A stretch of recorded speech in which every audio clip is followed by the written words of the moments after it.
Lance Walker has spent his entire career trying to bring out the best in athletes. Some of those athletes are the elitist of the elite, Olympians. And with the games underway in Paris, Lance will see things happening that a lot of us won't see. But now, as the leader of the Human Performance and Nutrition Research Institute at Oklahoma State, Walker is working to help not only athletes, but also average Joes and Janes just like you and me. We'll talk to him about that, as well as his background, which has a K-State crossover with a certain OU football coach. That and much more next on the Jenni Carlson Show. But before we get to that, I want to encourage you to subscribe.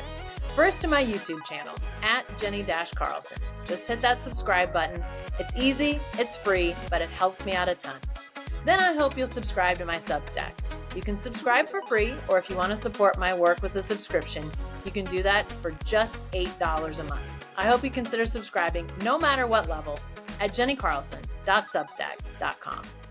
Well, Lance, hey, let's start here. You worked with lots of elite level athletes throughout your career, and these are athletes like we'll be seeing in the Olympics, probably have seen in the Olympics to some regard as the games have gotten started in Paris. So I'm just curious, when you sit down and watch the games, how do you watch these athletes, the types of which you've worked with for so many years?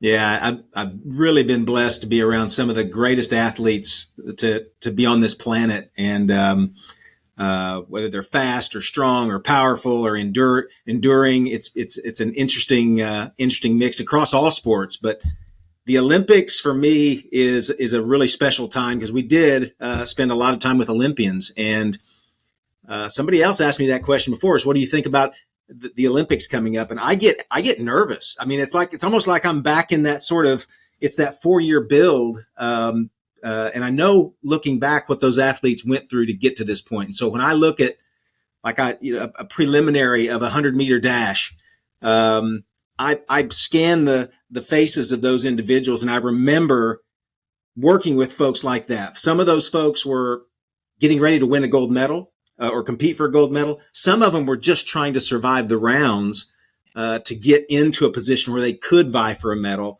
But looking at them and remembering the 4 years that it took to get to that point, and so few of them, the percentage of those that were trying, got to that point, and that each of them are individuals and have a different path to get there. It's not the same path for everybody, and it's just the uniqueness of each individual athlete and why they're there, how they got there. For me, it's much more than just the actual event and the crescendo and who won the gold. It's the journeys and the pathways for each of those individuals that really draws me in every 4 years. I'm excited. Yeah. I'm sure there's some nerves and some tension that, most of us, we want certain athletes to do well, but it's probably a different level for you. Because like you say, the work and the sweat and the effort that it takes, even just to toe the line in an Olympic prelim. I mean, that's years and years of work, Lance. Years and years of work. And the people behind the scenes that are not standing there in front of the camera, the coaches, the physios, the dietitians, the husbands, the wives, the masseuse, the person that drives the bus. I mean, there's an entire sort of a village of support behind those folks that you don't get to see on race day that I'm also thinking of and rooting for. I'm rooting for everybody. I think that's the end of the day. I'm rooting for every single athlete that lines up. Yeah. Well, with you knowing the science behind the performance, I'm curious, do any of these athletes ever surprise you? I mean, because sort of the inner workings of the physical, the human body of that level of performance, do you ever get surprised? Yeah, I often do. In fact, it's interesting in my previous role, we had a lot of athletes from different sports training in the same environment. And so it would be interesting if we'd have an Olympic sport athlete training in some cases in the same environment with some of our NFL athletes. What was surprising to me was how surprised they were of each other's athleticism. So you'd see the defensive lineman from the NFL looking across going, wow, how in the world is that, that bobsled athlete moving that weight like that? Or how are they sprinting like that? And then the bobsled athletes are looking over going, gosh, that guy's 340 pounds, but he's got faster feet than some of our football players in the UK. It's for me, it was always impressive for me to sit back and go, wow, what an appreciation these athletes have for each other. But to be honest, I I've stopped being surprised because the physical feats of these folks, it's just amazing. The mental side is also something that is very impressive to me, to see how various athletes handle the psychological side, not just the physiological. Yeah, they run fast, they jump high, but how they manage the psychology of it, the goal setting, the resiliency, the grit. Those are things that are often surprising to me because they're so variable. There's some basics, there's some building blocks there, but everybody comes at it their own sort of unique way. And but it's the pulling up a level is, I'm always impressed by those big building blocks of athleticism, but I'm also impressed with the intricacies of the dynamic systems of this physiological thing with this psychological thing plus this. It's an interesting mix. It's not just one or the other. It's that intricate mix that I'm constantly fascinated by. Yeah. Thinking about all that, is there anybody in specific, or maybe a couple athletes that'll be at these Olympics that, because of maybe that interesting mix, that you're really looking forward to watching perform? Yeah, I think I enjoy watching the sprints. We had the ability at my former role to support some of the athletes from Nike, and so some of the Nike athletes would come through our facility. Dennis Mitchell's group came through our facility several times and got to understand those athletes. Got to be around folks like Sha'Carri Richardson, who is an amazing talent, amazing. I could get into the physiology of what makes her amazing, but just everybody can see with their eyes that, man, she's an amazing athlete. And I saw her, with her challenges before and how she's able to respond and be resilient. So for me, it's not just the physical now for her, it's that mental, the execution, the resiliency and grit to come back from what she did. That's what I'm excited to see is her now leveraging that part of her game to match up with the physiological to do it at her best. But to be honest, also, there's some international athletes that we worked with that you don't know. And I could mention their names. It doesn't matter because you don't know them. But when I look down and see their performances, and they might not medal, they might not even be on the stand anywhere, but I know what's important to them. It's representing their country. It's improving.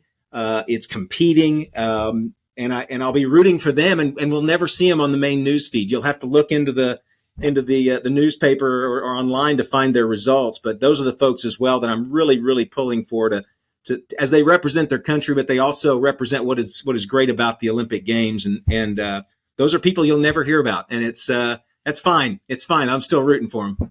I think it's really cool. I don't know if you've noticed this, but NBC with their myriad feeds that they've got out there for the games, they actually have event-specific ones for track and field, which I am so looking forward to. So if you want to watch the entire hammer throw, or if you want to watch the entire javelin, you can do that. I don't know if that's existed before, but I think that's going to be really cool to actually hone in on one event and watch from start to finish if you want to. I'm excited about that. That'll be great. I hope your listeners do that. I hope they can, and remember as you watch those, the javelin, the heptathlon, how athletic they are within their sport. I mean, it's amazing. And I have such a respect for the athleticism, archery and all these different, there's so much athleticism within each of those that I'm so glad that they are going to get some exposure. I encourage people to take it in and watch it. And then if they can, hopefully run some stories about these athletes, how they got there, what their path was.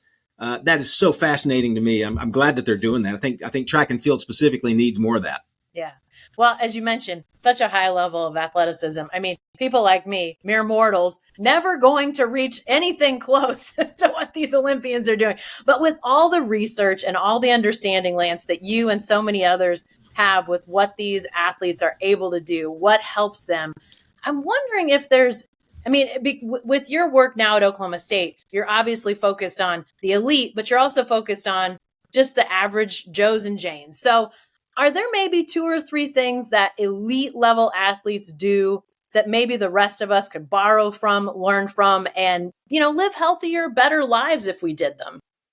Yeah, I think that's a great point, is that you made this, the regular Joes, or I would consider myself a regular Joe, and you would consider yourself a regular Joe. Yeah. I would argue that these Olympians consider themselves regular Joes. I mean, they are just, they're humans first, and we've all got challenges. We've all got time constraints and kids at home, or and gas prices are going up. We're all dealing with these same things. So I encourage people to think of them as we're all sort of the same. We're dealing with the same things. What the Olympians, the really effective and efficient ones that I've been around, they seem to have some basic characteristics that are consistent across the board in most cases, that we can learn from as regular Joes, I guess. And one is, a lot of them, not all of them, again, but a lot of them are very process driven. It's the process. They're going to get a little bit better in this space. They're going to be open. Sometimes it's difficult, but they are going to be open to critique because they want to find those areas of opportunity for improvement. If there's a tenth of a second laying on the track right there, they want to pick it up. Now, it may be painful for them to have a discussion around how you're going to do that, or that you've got a weakness there, an opportunity, but they want it. And they see that as a piece of the process to get better at that. And so they're a lot of them are very process oriented. They hold themselves to very high standards, I think. And so sometimes that's a bad thing. Maybe we hold ourselves to, I didn't win the game, or I didn't win the event, but I followed the process and I improved and I realized my fullest potential. That might be something that we can learn from these Olympians that come back and they're resilient and they're consistent. They are very mentally tough. They are facing extreme challenges. And so that's something, again, that there's some born with, there's some nature there, but it's something that they also develop. And I think that's something me as a regular Joe, I aspire to, how are they coming back from that injury? How are they? They really failed in their execution of that particular race. They've got the next race to make up for it.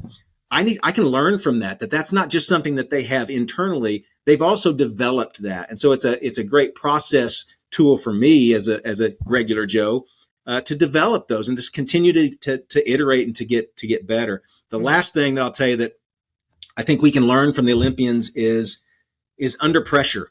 They're able to execute under pressure. And as high performers in our world, you're a high performer, Jenni. I want to aspire to be a high performer in what I'm doing here at Oklahoma State. We've got to perform under pressure. And that's something, again, that can be learned. It can be developed. It can be iterated. You can develop process around that. And so when you're lining up and you're watching those races, think about that athlete in the starting blocks there. They've got to execute a race, and that is a huge amount of pressure. They don't get to go back and start it again or try it again. It's that one race. And I think those are all things, not physiological things, but more of that process-oriented thing and execution and executing under pressure things that we can all take from Olympic mentality and apply to our lives. Yeah, that's great stuff. Pull out the crystal ball for a second and give us a little look into the future. It seems like just when you think these elite level athletes can't get any more elite, they break world records, they do more, they do better. Is there anything coming on the horizon of human performance that you feel like could have a big impact on what we see at these highest levels, whether Olympians or, the highest levels of pro athletes, those sorts of things? Anything coming that you feel like is going to maybe even take what's been seen as, impossible to beat and make it beatable? Yeah. Well, it's interesting. You're seeing the advancements in technology that surrounds these athletes. The track surface has changed dramatically. The shoes that they're wearing, the blocks that we're using now, even the apparel that we're wearing, that's all continually being iterated to optimize the realization of their performance. But they're able to use those as tools now, and so there's that skill of using these new tools, leveraging new tools such as wearables and sensors and incitables and besitables and all these different sensor technology to really drive in to understand you. I think the personalization piece is probably, if I'm looking ahead, that's something that HP and I here at Oklahoma State, we're really passionate about is specialization and personalization, really personalizing your diet, personalizing your training, personalizing your mental approach to your event. Oftentimes, I think if I look back at my practice and maybe the practice here of sports science, sports performance in the last 50 years, it's very, here's the standard deviation, right? Here's the bell curve. Here's what works for a lot of folks. And we've really hung our hat on that sort of statistical relevance that, hey, that seems to be working for the bulk share. That becomes best practice. I think in the future, you're going to see a move towards even more personalization. So, not just what the bell curve says we should be doing, but what should Sha'Carri Richardson be doing versus not just female sprinters at an elite level. And I think that's going to be the future, is an extreme amount of personalization, knowing that one size doesn't fit all. And that's great news for us as regular Joes. Is I think health and fitness, I think that's also going to take shape. That Jenni, you're different than me. You're different than, Jenni part 2. There's differences. You're changing over time. You're Jenni Carlson version 2.0. Last year you were 1.0. So there's personalization and optimization that's going to happen. And that's technology. That's the ability to create these big data sets from these athletes to really seek to understand what it is that's making them who they are, and then leveraging that for them more specifically versus generally. I think that's going to be the next big horizon. Well, talking about how things are evolving makes me think about where things were. And once upon a time, Lance, you were an athlete. Let's talk a bit about your background, because I think people are aware of what's going on at Oklahoma State with the health, the Human Performance and Nutrition Institute, but maybe don't know as much about you. You went to K-State, or a football player, and you have some interesting history. You were part of Bill Snyder's first recruiting class. I wouldn't say recruiting class. That's how bad I was, Jenni. I was probably the worst. I consider myself the worst athlete, probably the worst wide receiver in the history of the Big 8 conference that ever got a chance to play. They actually let me on the field. So that's how bad it was. And I say that with respect to all my K-State brethren. It was bad. And so that was 1989 that somehow, some way, one of my tapes from my high school, my little small town high school, got up on the desk of Bob Stoops, I think, some way, shape, or form. And they gave me a call back and said, hey, we'd like for you to consider walking on at K-State, or we would take you as a walk-on. It wasn't like they were recruiting me. It was like I'd sent my tape in kind of begging because nobody else would take me. And they said, yeah, we'd take you on as a walk-on up here. And so I spent a day going up there to visit the campus, got to meet Coach Snyder. Had never heard of him, didn't know who Bob Stoops was. None of those people meant anything to me. I knew that K-State was the worst program in Division 1A. That was, if I had any chance at all of playing Division 1, that was probably the only place that I would ever have a chance. A walk-on, there was 10 or 20 of us. I think my locker number was 119 or 116. So I was already on the outside looking in, right?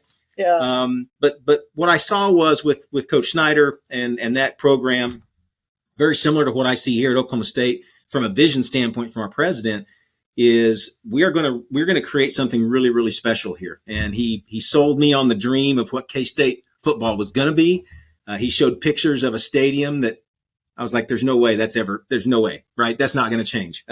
This new logo, there's no way. I mean, this is K-State, guys. I mean, so I was in disbelief, but it was desperation for me too, that I'm going to do whatever it takes to cling on to this.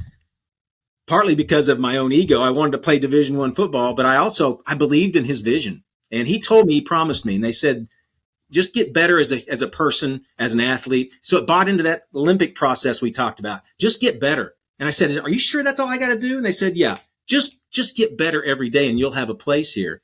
And some way, somehow, I survived that process of getting better, showing them some value in just me being better every day. Somehow I earned a scholarship. I have no idea how. But at the end of the day, I ended up probably being known more for the number of surgeries that I had on my body from being broken than the number of receptions I ever had as a wide receiver. But again, through that process, I learned a great deal from Coach Snyder on vision, on getting better. I got to learn a lot about sports science and physiology and biomechanics. I got to learn kind of the hard way. But most importantly, I was a developmental guy. I'm a get better guy. And I was embraced because of that. And it served me well now in my profession, because that's what I'm about now. It's just development, getting better. And so those times at K-State were tough times for us. But again, I think what you look at now, when you look at K-State, it was built on the back of daily improvement, of daily development. And so I'm thankful for that time. Obviously, you mentioned a state of Oklahoma connection and Bob Stoops, but you're also a teammate with Brent Venables, for crying out loud. Yeah. all roads lead back to Oklahoma, apparently. Yeah, Lance. right. Yeah. Brent was actually a player. I mean, he could actually play. I mean, they let me play in games once in a while, but when I wasn't having a knee surgery, they let me jump out in a game. But I was not a high level player like Brent. Sean Snyder, who is now here at Oklahoma State. I mean, those guys were elite. I mean, they were really elite. And I knew when Brent came on, the elevation of the talent was starting to happen then, and I could see the writing on the wall. Like, man, if I was have tried to walk on 3-4 years after I did, they might have let me carry the water jugs, but that would have been it. You know, the guys like Brent and Sean with their great careers. But I'll tell you the thing about those guys, and I'll tell them, you know, everybody probably knows this about them. They're also bought into development. You know, it's not like, even though they're talented and they're amazing and made some great plays for that program, they were bought into being a better person, a better player, a better student every day. They really were. All of us were. And that's, I think, where that success came from, and probably how they brought some of that forward into their careers to be successful as professionals. Well, after your K-State days, you got a ton of advanced degrees and largely got those in Oklahoma, OU Med. Did you, I mean, obviously before you start going after those degrees, you've made a decision that you want to have a career in this, the human performance side of things, nutrition research, all those sorts of things. When did that coalesce for you? When did you decide, oh, this is what I'm meant to do? Yeah, I think it goes back to as an athlete, seeing how I was constantly kind of behind the eight ball. I was always behind. I was, you know, I really loved to play football, but I wasn't physically ready for college football. So it started having me think about my preparation before. I grew up on a farm. You know, I worked in the summers in the farms where I grew up in Freedom and in that parts of Oklahoma. So I got strong by lifting hay bales and doing that sort of thing. The competition that I was up against at K-State, they had been lifting weights. They had been doing plyometrics. They had been doing stuff that, man, we just played sport and worked on the farm. That's what we did. Yeah. So it was interesting to me, and I knew coming in that I was behind. And I also knew that may have been a reason why I wasn't able to have much sort of staying power physically, is maybe I wasn't as prepared as I could be. So preparation, I learned about this guy named a strength coach. I didn't have a strength coach. I didn't know what that was. I was like, this is an interesting role. They have a great amount of impact on our abilities. I want to learn about that.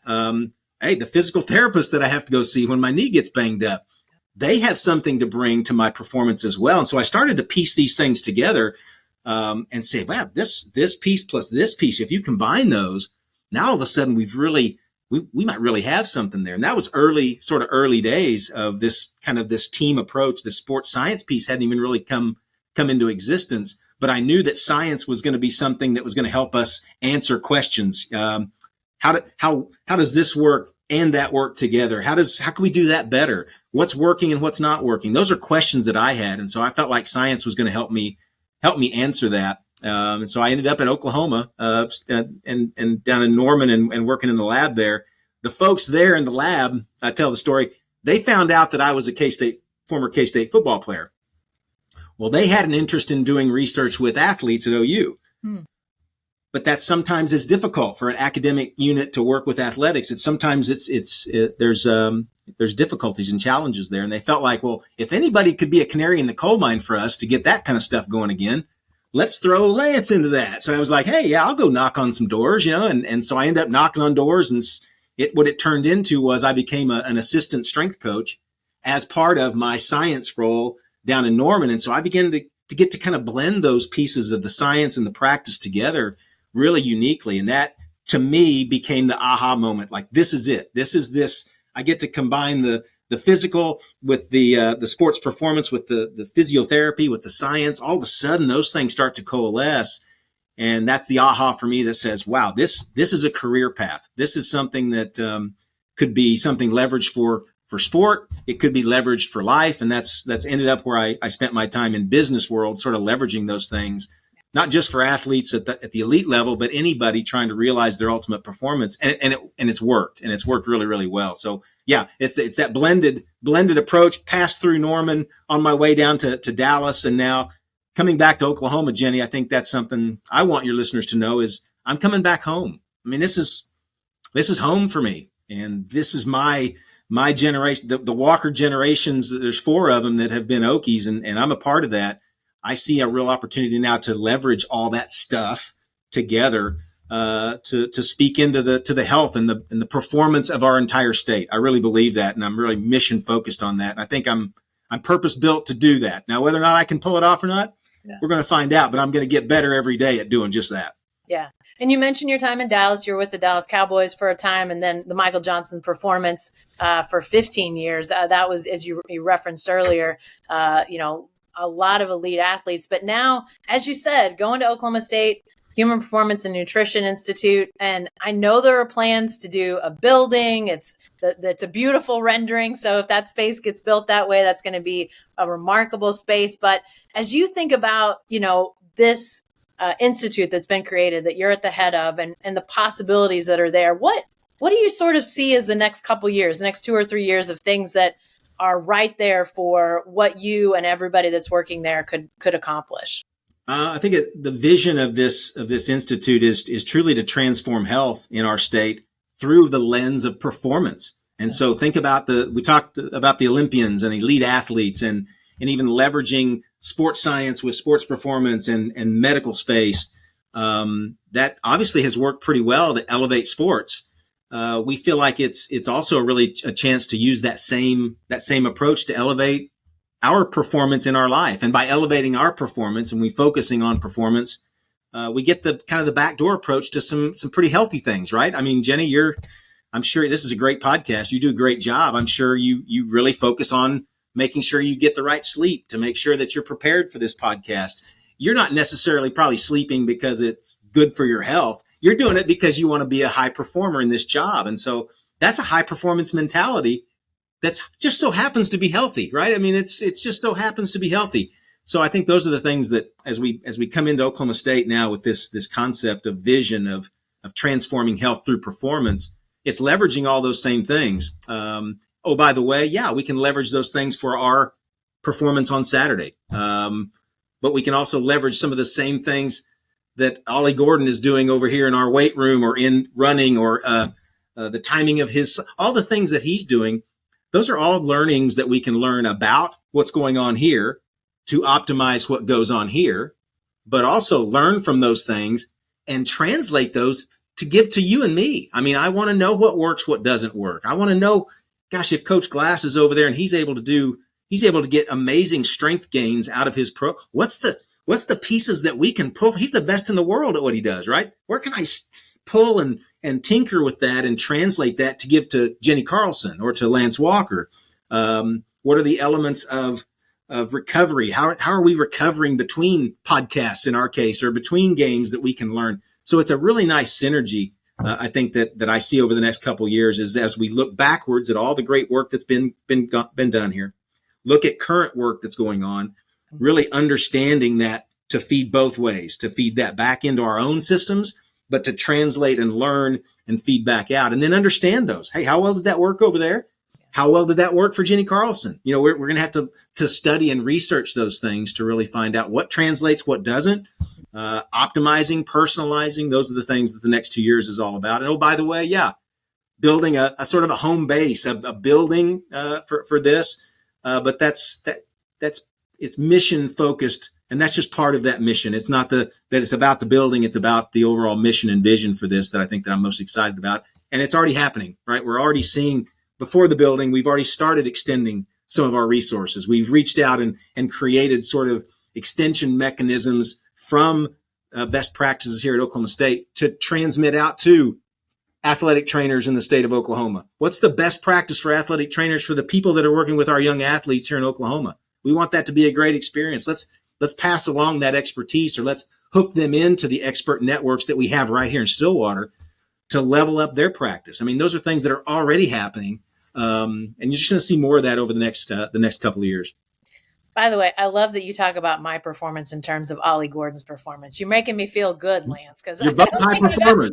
Yeah, you're both high performers. I truly believe that. I don't ever think anybody's going to, think of me when they think of Ollie Gordon, but there we go. Lastly, everybody's on social media nowadays, Lance. And if people want to follow what you're up to, where can they find you? Any social media channels you can share?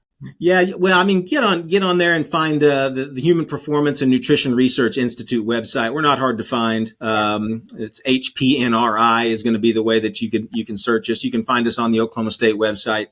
Read about the institute. I mean, that's a good starting spot. For me personally, I'm at the Beta Rock on some of the social media channels, and it's maybe a future podcast we can talk about what the Beta Rock means and why that's an interesting name for me. But those are the places to start with. And I just encourage people to follow Oklahoma State University. I mean, as a university, we're really doing some amazing things. I mean, from the land grant mission to really give back to the state of Oklahoma. Obviously, the athletics department is doing amazing things across so many sports, not just football. I mean, there's so many great stories that's coming out of Oklahoma State University. So I encourage your listeners just to jump in and take another look at Oklahoma State.